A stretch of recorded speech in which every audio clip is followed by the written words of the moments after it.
Namaste to everyone. I welcome you all in my YouTube video channel. Today, I will deliver lecture on probability, lecture number 23, in which I will solve some problems on probability distribution of a random variable. Now we solve a problem. Problem is find the probability distribution of number of doublets in 3 throws of a pair of dice. Now we solve this. Solution. When a pair of dice be thrown, then outcomes will be ordered pair 1 1, 1 2, 1 3, 1 4, 1 5, 1 6, 2 1, 2 2, 2 3, 2 4, 2 5, 2 6, and dot 6 1, 6 2, 6 3, 6 4, 6 5, 6 6. And we collect these outcomes and make a sample space. This set is a sample space. Now question is doublets. Which are doublets? Doublets are ordered pair 1 1, 2 2, 3 3, 4 4, 5 5, 6 6.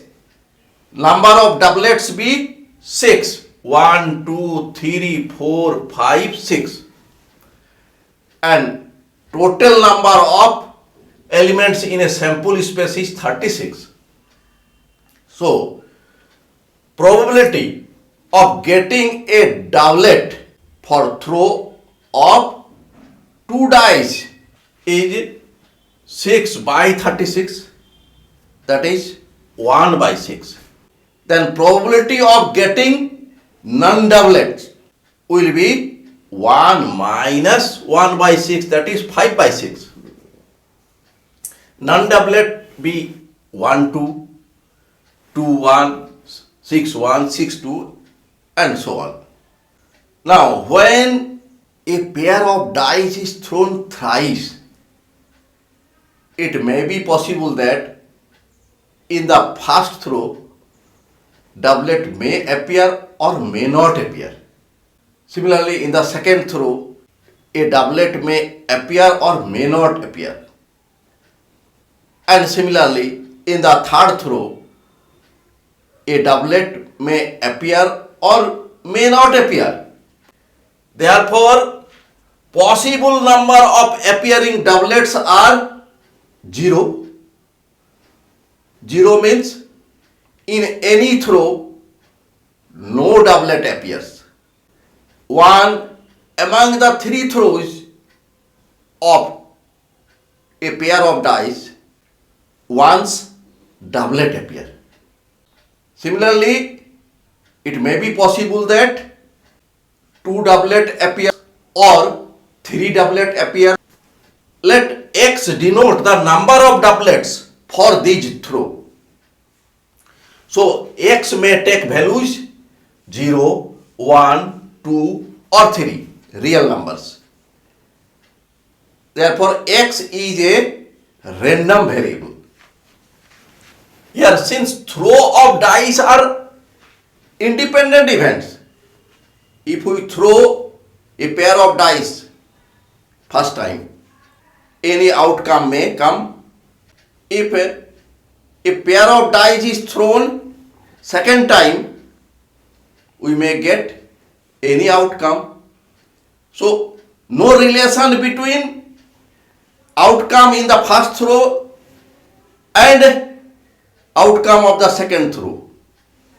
So, throws of a pair of dice in 3 times are independent events. Now, we find the probability for X equal to 0.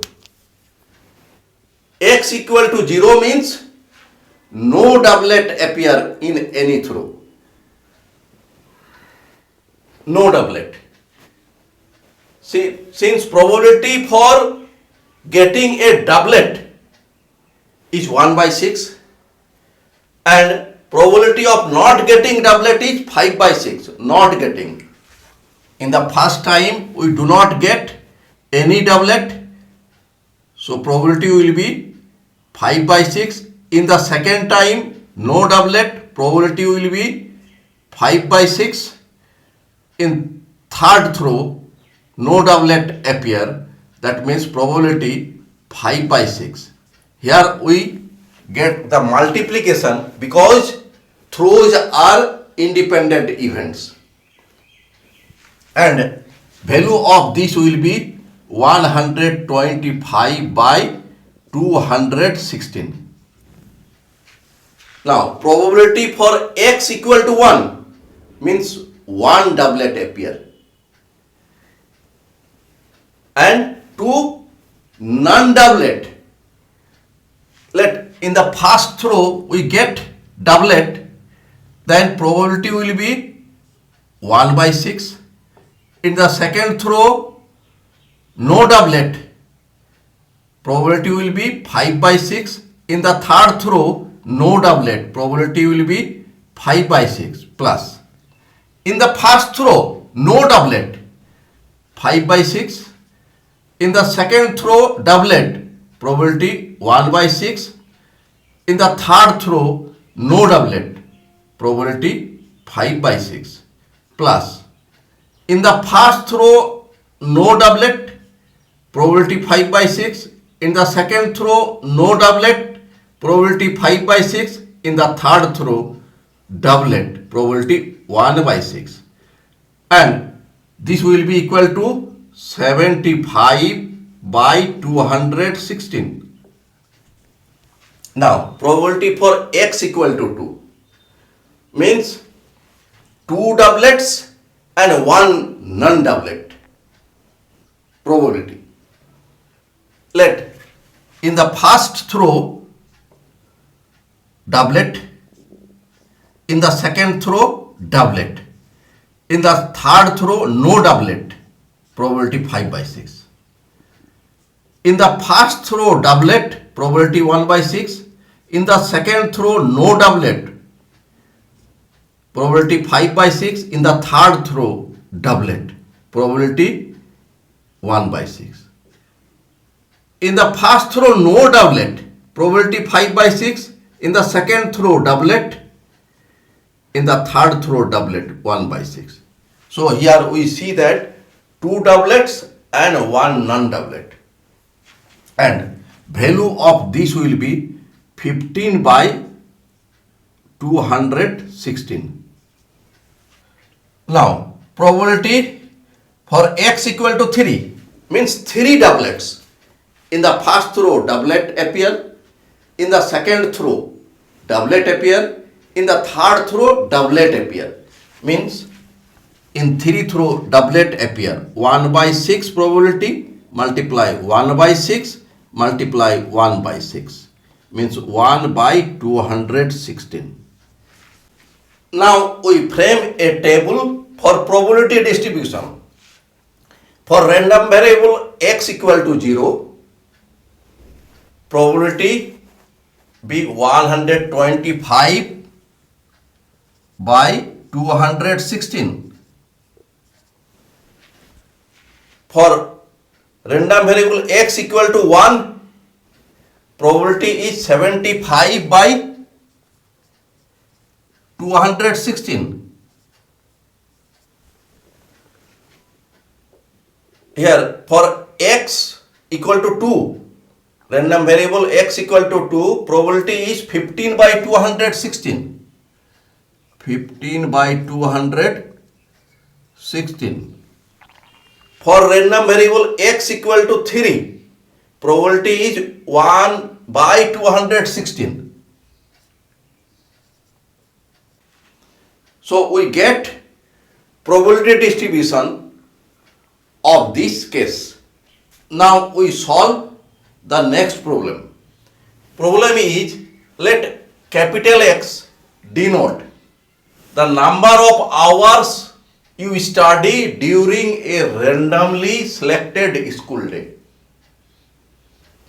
The probability that capital X can take the values small x has the following form, where k is some unknown constant.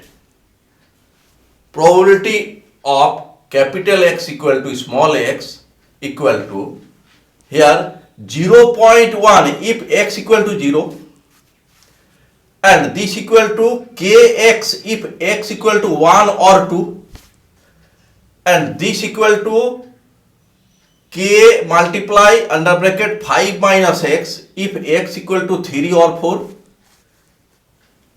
and probability of x capital X equal to small x equal to 0 otherwise. Now number A, find the value of k. Number B, what is the probability that you study at least 2 hours?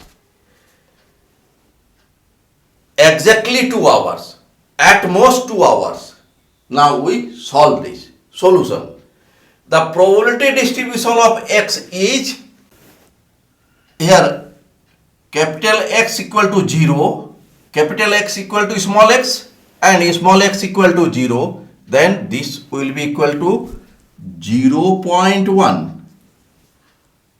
When capital X equal to 1, capital X equal to small x, and small x equal to 1, then this is kx. X equal to 1, then k multiplied by 1, that is k. When capital X equal to 2, capital X equal to small x, and small x equal to 2, then probability is kx. K multiply 2 means 2k. When capital X equal to 3, here capital X equal to small x and small x equal to 3, then probability will be k under bracket 5 minus 3. 5 minus 3 is 2. That is 2k. When capital X equal to 4, capital X equal to small x and small x equal to 4, and in that time probability will be k under bracket 5 minus 4. 5 minus 4 is 1, that is k. So this is our probability distribution for random variable. Since we know that probabilities, sum of the probabilities must be equal to 1 for the condition of probability distribution. So sum will be 1, and this implies that 0.1 plus k plus 2k plus 2k plus k equal to 1, and this implies that 0.1 plus k plus 2k, 3k plus 2k, 5k plus k, 6k equal to 1 implies that k equal to 0.15. So we get the value k equal to 0.15. Number B, what is the probability that you study at least 2 hours? At least 2 hours. Probability that you study at least 2 hours. That is probability capital X greater than equal to 2, because capital X denote the number of hours you study. So probability X greater than equal to 2 means probability X equal to 2 plus probability X equal to 3 plus probability X equal to 4. So this is equal to probability X equal to 2, that is 2k. Probability X equal to 3, X equal to 3, probability is 2k. Probability X equal to 4, X equal to 4, probability is k. means 5k, means 5 multiply k is 0.15 and this is 0.75. Now exactly 2 hours. Probability you study exactly 2 hours. That means probability x equal to 2. X equal to 2 and probability is 2k. This 2 multiply 0.15, this is 0.3. Next, at most 2 hours. Probability you study at most 2 hours. At most 2 hours means maximum 2 hours. That is probability x less than equal to 2. That means probability x equal to 0, probability x equal to 1, probability x equal to 2. X equal to 0, probability is 0.1. Probability x equal to 1, that is k. Probability x equal to 2, 2k, and this is 0.1 plus 0.15 plus 2 multiply 0.15, this is 0.55. So our problem is solved.